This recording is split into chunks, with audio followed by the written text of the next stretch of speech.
Agradecemos su preferencia, dale la vuelta a la moneda y continuamos con información en el programa. En el anterior bloque yo les hablaba un poco sobre el cabildo que se llevó a cabo en el departamento de Santa Cruz el pasado viernes.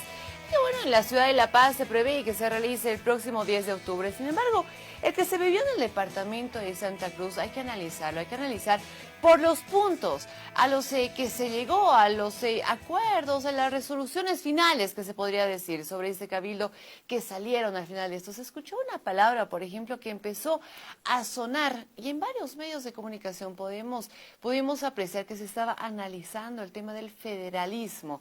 Se volvió a escuchar después de tanto tiempo en nuestro país esta palabra y queremos analizarlo también nosotros. Está con nosotros, además, a esta hora de la mañana, Gabriel Villalba, representante del SENAC en Bolivia. Gabriel, bienvenido al programa. Cindy, pues contento como siempre, como todas las semanas, de estar los lunes acá presentes para analizar el panorama nacional e internacional de los hechos políticos más importantes y relevantes, ¿no?, que acontecen. Y pues sí, tú hablas de federalismo, lo hablaron en el Cabildo. Fue, si nos acordamos, hacemos un poco de memoria, una bandera de lucha, un paso previo a la independencia de Santa Cruz, que recordemos muy sonada el 2006, 2007, 2008, ¿no? En este cabildo desarrollado el viernes precisamente en Santa Cruz hay que recalcar también la figura constitucional del cabildo, ¿no?, que es la máxima expresión de la voluntad popular, dice la Constitución.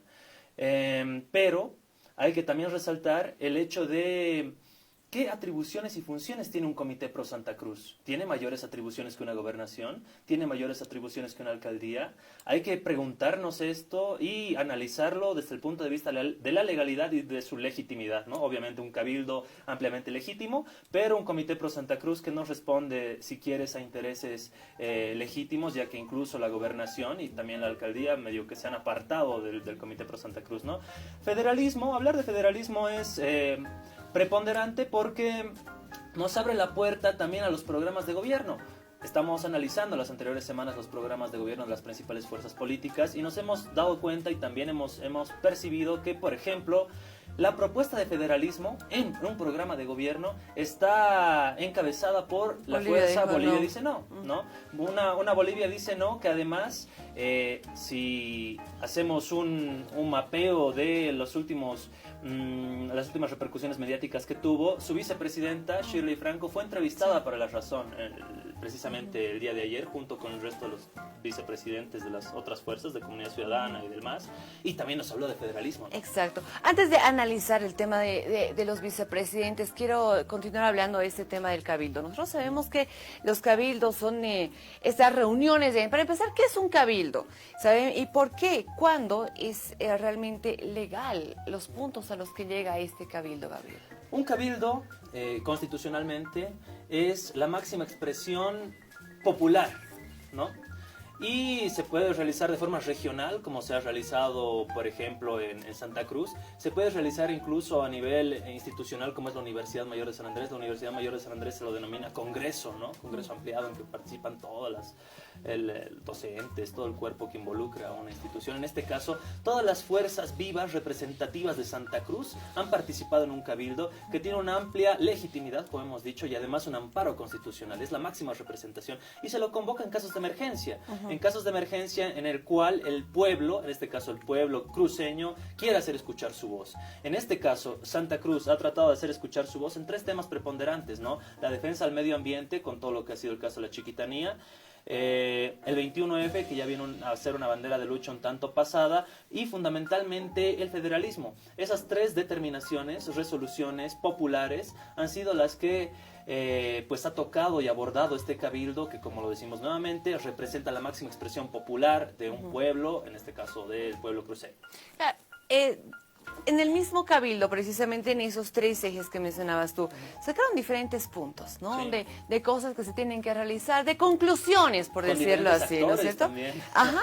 ¿Qué es lo que tiene que pasar para que estas conclusiones se puedan llevar a cabo realmente? Porque si bien este cabildo es amparado de forma legal, las conclusiones y las acciones que ellos consideran que se debe seguir a partir de esto no es del todo legal. En caso de solo, sí participarían de este cabildo ciertos actores del tribunal, políticos y demás. Sí, recordemos, Cindy, que por ejemplo el aspecto fundamental del federalismo no está reconocido constitucionalmente, ¿no? Nosotros tenemos un amparo constitucional que es precisamente autonómico. Somos un Estado plurinacional con preponderancia autonómica, regional, departamental y municipal.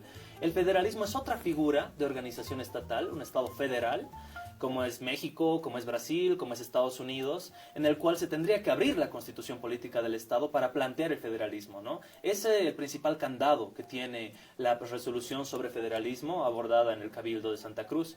Entonces, si bien puede ser un deseo del pueblo cruceño, no puede realizarse de forma legal si no se abre la Constitución. Eso creo que queda totalmente claro y tenemos que ser enfáticos en ello, ¿no? Ya, porque mucho nos preguntamos, ¿no? Realmente ha movilizado tanta gente, pero ¿qué viene después de esto? O sea, una vez que sacan las conclusiones, ¿qué pasa? Igual en el Departamento de La Paz se prevé que se pueda movilizar tanta gente igual, pero ¿para qué? ¿Cuál es Depende el mucho de los actores políticos. Mira, haciendo ya el análisis, entrando al análisis que te decía de esta entrevista que tuvieron los tres principales vicepresidentes, los vicepresidentes de las tres principales fuerzas, Álvaro García Linera,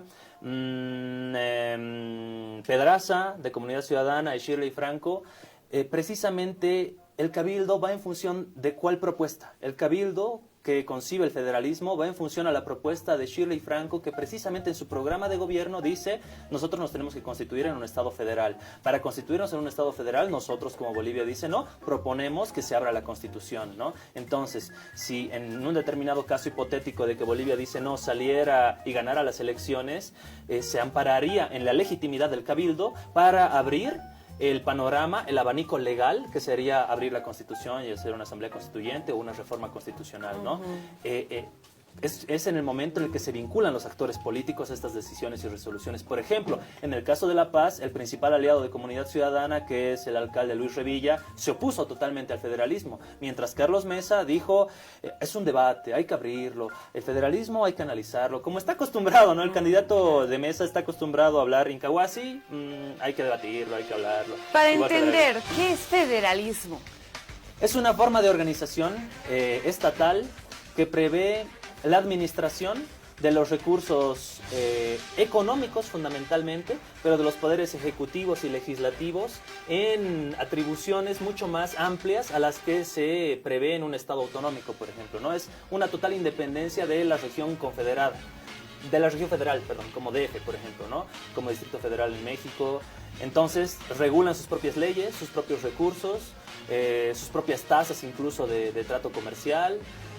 Por ejemplo, en Brasil, cuando nosotros hacemos exportaciones e importaciones, cada estado tiene su propia balanza de pagos, ¿no? De intereses para la importación, para la exportación. Fundamentalmente prevé eso.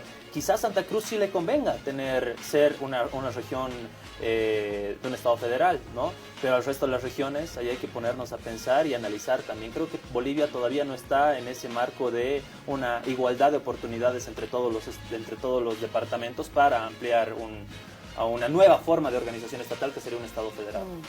Bueno, Gabriel, te pido un pequeño cortecito en lo que estábamos hablando. Me dicen que tenemos que irnos inmediatamente con César Mamani y la unidad móvil.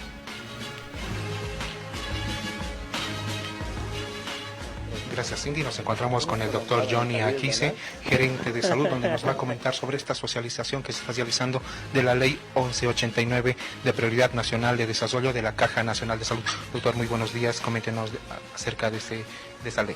Muchas gracias por la entrevista. Simplemente mencionarles que el proceso de socialización ha empezado hace mucho tiempo a todas las organizaciones afines a la Caja Nacional de Salud, sector magisterio, sector fabril, sector minero. Ya hemos empezado y hay una conformidad con respecto a la implementación de esta ley. Pero hoy era un día muy importante, muy fundamental para nosotros entrar, digamos, en una especie de conversatorio con los diferentes medios de comunicación para establecer las ventajas de la ley 1189. Doctor, lamentamos, ya son más de 50 días calculando de paro médico. ¿Cómo está llevando la Caja Nacional de Salud? Bien, nosotros hemos tenido la posibilidad de hacer todavía, estamos realizando, mejor dicho, el monitoreo que día a día lo hacemos con respecto al paro. Actualmente, hasta el día de hoy, estamos más o menos con un 90% de normalidad a nivel nacional. Hemos establecido el funcionamiento, por ejemplo, Tenemos programas en el hospital, en la Caja Nacional de Salud que establecen el normal funcionamiento de varias especialidades. Tenemos el Hospital de Día que funciona en La Paz, Cochabamba, Santa Cruz, un programa que establece la atención hospitalaria, incluyendo cirugías, incluyendo especialidades de 2 a 8 de la noche, y actualmente estamos en el primer nivel en los policlínicos de 8 a 11 de la noche y los fines de semana de 8 a 2 de la tarde. El paro tiene tendencia a normalizarse porque nosotros nos hemos desplazado por algunos departamentos, hemos visto normalidad en muchos casos. Entonces, esperemos y llamamos a la reflexión a los médicos para que se incorporen. Se van a descontar porque el Ministerio de Trabajo lo ha declarado como un paro ilegal. Nosotros tenemos la obligación de cumplir la normativa y establecer la condición de hacer los respectivos descuentos al personal que no está trabajando en este momento. Muchas gracias. Agradecemos al doctor Johnny Aquise, gerente de salud de la Caja Nacional de Salud, donde ya nos ha indicado sobre esta socialización de la ley 1189. Con esta información, Cindy, regresamos a este estudios.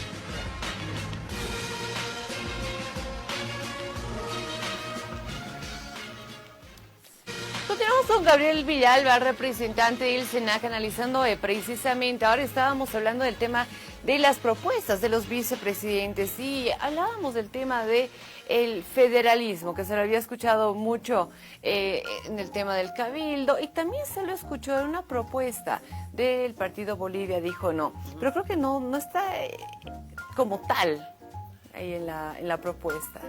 En el programa de gobierno, en el ámbito de educación, por ejemplo, de administración de recursos económicos, plantean el federalismo como una solución para lo que ellos llaman recuperar las instituciones, ¿no? Pero si hacemos el análisis frío, te das cuenta que, por ejemplo, actores como le hacíamos referencia hace un momento, el alcalde Luis Revilla, están en contra del federalismo, ¿no?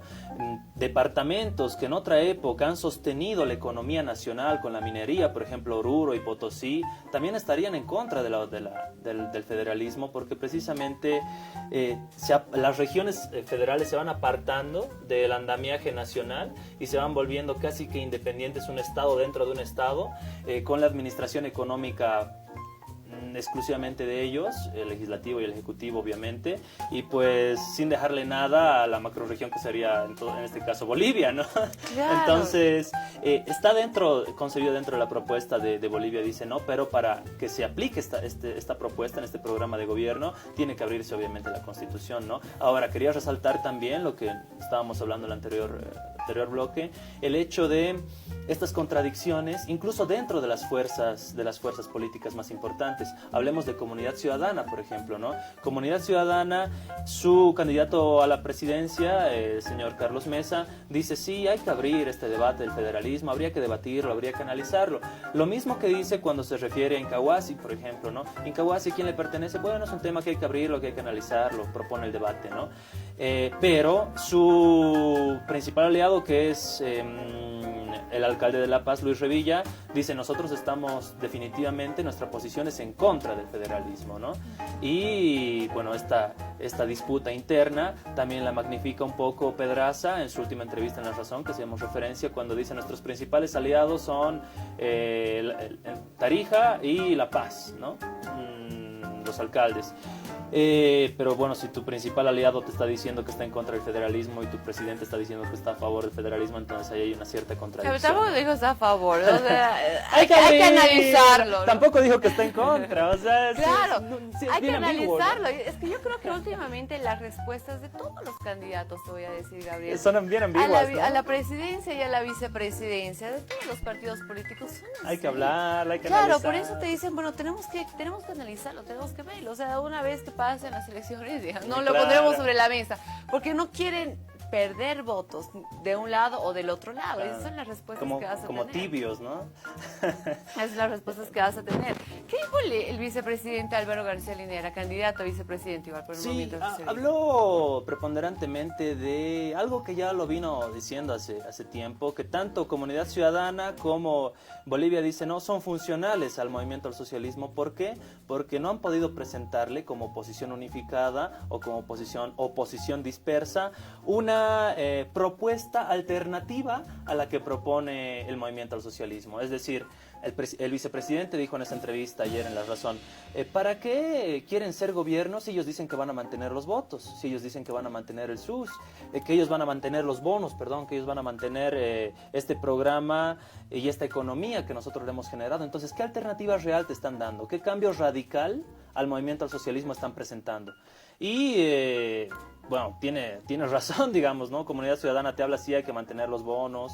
Bolivia dice, no, quizá un poco más radical en sus planteamientos, pero tampoco es que propone un nuevo modelo económico de Estado, ¿no? Entonces, creo que esa línea es importante resaltarla del vicepresidente. Habla mucho de la tecnología, habla mucho de que se tiene que invertir también en el ámbito de la formación para precisamente generar valor agregado, que quizá nos hemos estancado ahí, que tenemos que empezar a generar una mayor diversificación también económica y preocuparnos por la tecnología, y Bolivia también inmersa en ese ámbito. Habló mucho de lo que es la preponderancia y él lo ve como una respuesta a esta vieja dicotomía entre proteccionismo y libre mercado. Dice, no somos radicales acá en Bolivia, no somos totalmente proteccionistas ni tampoco somos totalmente pro libre mercado. Acá hemos sabido combinar y esa es la principal función de este modelo económico, dice, ¿no? Porque si bien se tiene un actor preponderante muy fuerte en la economía que es el estatal, pero también se tiene y se impulsa a los actores privados para que vayan acrecentando y crezca la economía nacional. Entonces creo que esa resolución entre proteccionismo y libre mercado y esa unificación así en buen término en la economía de Bolivia es lo que más resalta Álvaro García Linera, y es importante eso, ¿no? Hay que analizar estas entrevistas. Los QRs están subidos en la página del SENAC. Muy importante eso que hizo La Razón, ¿no? Poner los QRs de la entrevista in extensa de cada uno de los candidatos, así que si quieren también verlos, analizarlos y así verlos de forma pormenorizada, están en la página del SENAC los QRs para que puedan ustedes acceder a esta última entrevista que se tuvo a estos tres personajes, ¿no?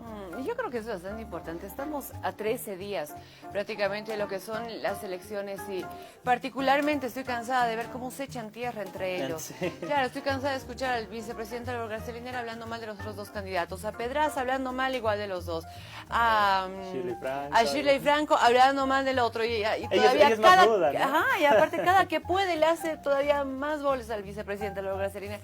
Basta de echarse tierra entre ustedes y aprovechemos estos 13 días y eso, menos días para que acabe el tema de la campaña política. Aprovechen para realmente dar a conocer sus propuestas, que salía igual un artículo recién ayer que decía, a tan solo 14 días, porque era la pasada jornada de las elecciones, la mayoría de la población no conoce los planes de gobierno. Sí. Claro, nosotros siempre lo decimos, pero está en la página del... Les damos alternativas, ¿no? Claro, descárguese. No, pero es que es lo mismo. Sí. No están acostumbrados a leer. Somos pocos ahora que habiendo tecnología nos tomamos el trabajo de agarrar un libro con la mano y leerlo, digamos. Es nuestra responsabilidad. Claro, pero la gente, los jóvenes que realmente quieren conocer, están esperando a que realmente, de alguna u otra forma, nos den a conocer sus planes de trabajo, pero ya no sigan peleando entre ellos. Exacto, creo que la política tiene que evolucionar en ese ámbito. Este fin de semana veía autitos así obsoletos con sus bocinas, ¿no? De UCS precisamente, era, y del MNR allá en el Prado, haciendo política del siglo XIX. Shirley, estamos... Cindy, estamos en el siglo XXI y las fuerzas políticas tradicionales están realizando una forma y unas prácticas políticas del siglo XIX. Creo que es muy... también importante criticar esto, ¿no? Y decir, pucha, sean un poco más creativos. ¿Cómo le haces llegar tu programa de gobierno a la gente? ¿Cómo le haces conocer a tus candidatos? Lo que hablábamos la anterior semana, ¿no? Claro. ¿Convendría hacer una movilización gigante perjudicando a los transeúntes? O mejor generas, qué sé yo, casa por casa, les regalas un PDF, un montón de cosas que se pueden hacer. Eso, lo hablábamos la pasada semana. ¿Qué pasó este fin de semana? Las tradicionales caminatas, ¿no? Sí. Pero este fin de semana terminó más o menos en conflicto.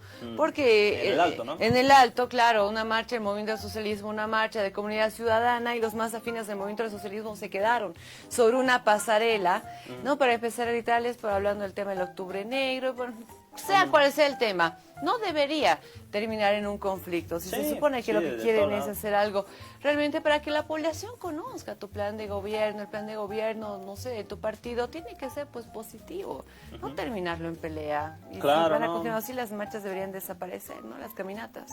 Lo que hablábamos hace un momento, Cindy, recordarás y decías, encontramos propuestas muy tibias y respuestas muy tibias, no vamos a hablar, lo vamos a ver, lo vamos a debatirlo, no vamos a cambiar. Y esto abre paso al análisis regional, porque recordaremos a Lenín Moreno, también decía, sí, vamos a mantener esto, y boom, se dio la vuelta una vez siendo presidente, ¿no? Bolsonaro decía, tenía un discurso así radical, pero llega al gobierno y destroza todo lo que se hizo, digamos, ¿cuántos millones? 3 millones de pobres sacó entre Lula da Silva y Dilma de la pobreza, 3 millones de personas la sacó de la pobreza, y mira, Bolsonaro nuevamente niega todos estos derechos sociales, ¿no? Claro. Mira, yo te pongo aquí en Bolivia el caso de Chi. Sí. Chi, nadie lo conocía, se lo dio llegaba al 0,001% su partido en el tema de las encuestas. Empezó con declaraciones, pero así, no tibias, ¿no? Muy a lo que él pensaba, fuertes, y subió. Polémicas, y subió. Claro. Fujimori, Perú. También. ¿Cómo se va a conocer? Terminó siendo presidente. Mauricio Macri también, ¿no? En esa posición tibia que decía, sí, lo bueno se va a mantener, lo malo se va a cambiar. Han pasado todo su gobierno y Argentina está peor a lo que estaba antes, ¿no? Recordamos todo eso y pues tenemos que analizar un denominador común en todos estos procesos. Perú, Ecuador, Chile es el 8º país más desigual del mundo, sin el índice de Gini, ¿no? Te mide desigualdad entre las sociedades. Chile, Venezuela también, ¿no? O sea, Venezuela antes de Chávez era uno de los países más desiguales del mundo también, ahora está con conflictos económicos, un problema igual que ya lo vamos a analizar posteriormente, pero bueno, te hablo de estos países que se presentan como modelos, Colombia, Perú, Ecuador, Argentina, Brasil, pero representan un mismo esquema de composición neoliberal que tiene unas ideas claras, tiene unas ideas de libre mercado bien posicionadas, tiene unas ideas de preponderancia a lo privado por sobre lo público, de quitar los derechos sociales, digamos, a las principales fuerzas populares y a la gente pues popular, obrera, y han demostrado en los años que el neoliberalismo es un mal administrador del Estado, ¿no? No administra bien las instituciones, no administra bien lo público, no administra bien la redistribución de la riqueza, es más, ni se preocupa por la redistribución de la riqueza. Entonces, creo que ahí volvemos a lo mismo que decíamos, tenemos que generar un nuevo sistema que no sea estrictamente el neoliberal, ni quizá estrictamente el socialismo ortodoxo, pero que genere algo que finalmente genere igualdad de oportunidades en la población, y a la vez genere redistribución de la riqueza, ¿no? En ese ámbito creo que se van moviendo unos pocos gobiernos, en este caso el boliviano, pero hay que todavía afinarlo mucho más en esto que lo llamamos, que el neoliberalismo a escala global ha fracasado. Y en escala regional lo vemos en Ecuador, lo vemos en Perú, lo vemos en Chile, lo vemos en Argentina, en Brasil. Y pues analizar eso también es clave, ¿no? Esa comparativa regional de lo que tenemos más cerca. A veces nos ponemos a pensar en Estados Unidos, en Europa, pero analicemos lo que tenemos acá cerca. Sí, porque de una u otra forma esos países están también con problemas, están en conflicto en este momento. Sí. No están siendo un buen ejemplo para nosotros, por ejemplo. Sí, en Ecuador el gasolinazo. Recordarás, hace unos cuantos años, acá en Bolivia, se trató de quitar la subvención a la gasolina, ¿no? Y los supermercados explotaron, la gente salió, era creo a finales de año, recordaremos, ¿no?